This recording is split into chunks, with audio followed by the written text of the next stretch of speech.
Wow, it's hard to be saying this, but yeah, it's probably gonna be a while before you guys ever even know this ever happened or that I was ever in the mix of making this or so long and so forth. But the idea that this video goes up on Friday is my goal. If that actually happens, is another story. I've just been really busy with doing a lot of editing, and so it's gonna be like a giant break of videos to just kind of drop day, and so on and so forth. But yeah, it's probably gonna be like 2 weeks before the last post, which was Skips versus Broly. Obviously, thanks for showing a lot of love on that video. Thank you. And yeah, we're back for real, and hopefully we won't be gone for that long, like that again. That was kind of like a just break period, so I just wanted to throw that in there just to get it started. In any case, Chowder and Kirby is what I decided to come back with, as I had hinted at this a while back.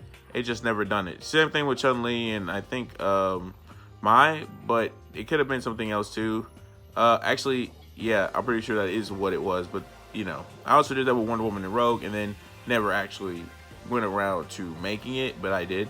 And in this case, we're gonna be doing Chowder and Kirby. So yeah, let's get into it right now. When looking at Chowder, he is the prime protagonist of the Cartoon Network series Chowder. He is a young apprentice of Mung Dol, and usually gets himself into misadventures due to his love of cooking and his insatiable desire to eat. Huh, where have we heard that before? Anyways, when looking at Chowder, he is one of the more interesting characters that I've ever seen, just mainly in Cartoon Network, because most people don't consider him to be a power scaling threat, but I assure you that he really much is.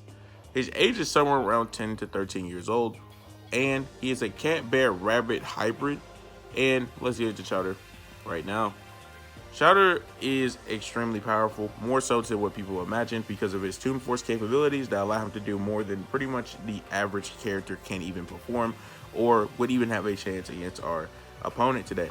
When looking at Chowder's attack potency, we can say that in the Sleep Eater, he deleted Truffles for an episode by claiming she's not in it and she wasn't seen for the rest of the episode afterwards.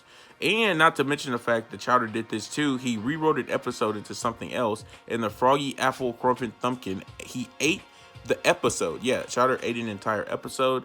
He can easily exit his cartoon, turn the entire show into the cooking talk with Chowder after eating brain grub, and time manipulation in the Bruce Bellini. He rewinded and fast forwarded the episode, can flip screens to pastime, reset an episode twice in a single episode length. Not to mention the fact that all this stuff that Chowder has been able to pull off will put him easily into the universal level plus tiers of power. He was also able to defeat the remote. The remote exists beyond Cartoon Network Versus and views them as nothing more than a fictional TV show, and destroyed them in an instant. So this would give Chowder multi-universal levels of power. His speed, however, is a little bit more tricky. I'll explain that now. Since Chowder was technically able to move in, like I said, a timeless void when he fought the remote, that would give Chowder the ability of inaccessible speed. So I'm just going to leave it there because I feel like that's a better place to put Chowder's speed. Looking at Chowder's durability, his Toon Force, immortality, and regeneration makes him incredibly difficult to kill. So I would say it's equal to his attack potency, thus being universal level plus to multi-universal level.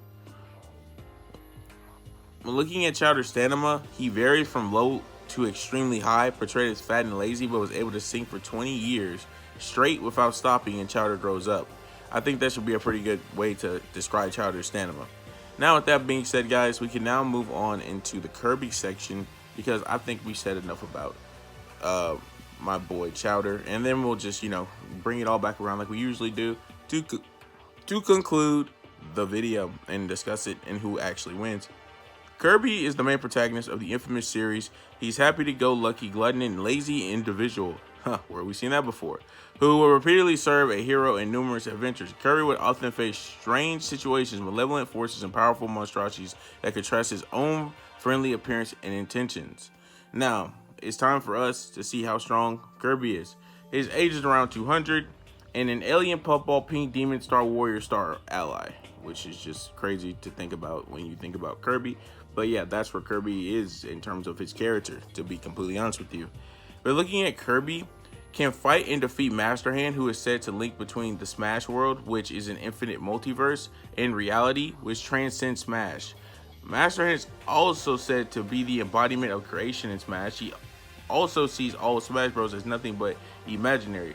Also, he defeated the Void Termina, who is said to be able to end everything. If this is true, then Void would have ended extra dimensional realms and realms beyond space and time. Kirby scales to this all and would have therefore be in the tier of multiversal to high multiversal levels of power. Plus, by the way, that would all this would pretty much put Kirby. When looking at Kirby's speed, though, he is comparable to Master Hand, who can move in between the Smash multiverse and real life, can move in rows beyond time and space, which would give him infinite to possibly immeasurable levels of speed. And when looking at Kirby's overall stamina, it is extremely high, as he is able to fight multiple different people, such as King Dedede and Meta Knight, for long extended periods of time, who all have been shown to fight for days on end, or maybe not even just days, but weeks possibly, due to their enormous intake of star energy. Now, with that being said, we can talk about his intelligence really quick. He's a genius because he was capable of building a functional space rocket in seconds. What he then used showed creative ways of using new copy abilities to beat some bosses, is constantly capable of defeating ancient and / skilled warriors such as Meta Knight Nightmare, Galactic Knight Krako, Wispy Woods, Queen Synectic, Landia, Parallel Landia, Magnetor Soul, who is Magnetor Soul possessed by the ancient Master Crown. So yeah, I think that gives Kirby's intelligence a nice little play into it, as Chowder doesn't really do that. But with that being said, we can now talk about this together, and yeah, so let's do that right now. When looking at Chowder versus Kirby, this is something that I think is pretty interesting. Obviously, though, I do think that there is a very obvious thing that if you really weren't noticing, that the characters are actually pretty even in terms of pretty much everything. I mean, literally. I mean, when looking at Chowder, he was pretty strong. I mean, like I said, he defeated the remote. The remote does exist beyond Cartoon Network versus, which will give him multi-universe levels of power. But when we look at somebody like a Kirby, he also had multiversal levels of power and high multiversal levels of power because he defeated Void Termina. And with that being said, I think it's down to how would the battle itself really go. I mean, Chowder's Toon Force capabilities will make it really hard for Kirby to even hit him nor damage him, and I feel like that's a big part of it. In fact, I think that's so much big of a part. I think that's enough to give Kirby the slight disadvantage. But when we look at the speed, it's very clear that if Chowder has inaccessible and Kirby's more active feat of scaling its infinite levels of speed, because he was comparable to Master Hand, who moves in between the Smash multiverse and real life, I think it's safe to say that Chowder's speed scaling makes a lot more sense. Since Kirby would be moving, in a place where in instant movements, because he was able to move rows beyond in space and time, I feel like that's a little bit more of a stretch to say that that's equal to something like, I don't know, immeasurable. So I would say something around the lines of Kirby's speed size at infinite, which would give Chowder the speed advantage, and I would say he's inaccessible. So if that's the case, and Chowder has a speed advantage and he has a Toon Force advantage, I'm just thinking that Chowder would have the ability to win more of the times than I would actually think Kirby would win. Now, there are obviously instances where Kirby wins this. I just think Chowder was more of the time, simply because he has Toon Force and he was able to exit this episode at will. It can do a lot of crazy stuff like that. Whereas Kirby, on the other hand, has incredible good feats, but the feats only lead to the same levels of power, and that's what require you to talk about their abilities and skills. And I know Kirby could have copy abilities, but that doesn't really make sense, as that's more of like an outside help thing. But looking at Kirby's powers just as they straight up are, I think he would lose to Chowder. Maybe I don't know, mid-high div. Chowder would win mid-high div. Yeah, that's why I think I would put this. If you guys enjoyed this video, please surely leave a like, comment, share, subscribe, hit notification bell to be informed about new videos whenever we upload them. And yeah, Chowder wins mid-high diff, and Kirby definitely could win sometimes, but I don't think that will happen more times. So yeah, hope you guys enjoyed the video, and I hope you guys have a nice day. I can never say enough, and everybody says enough. Thank you, and I am out. Peace, guys.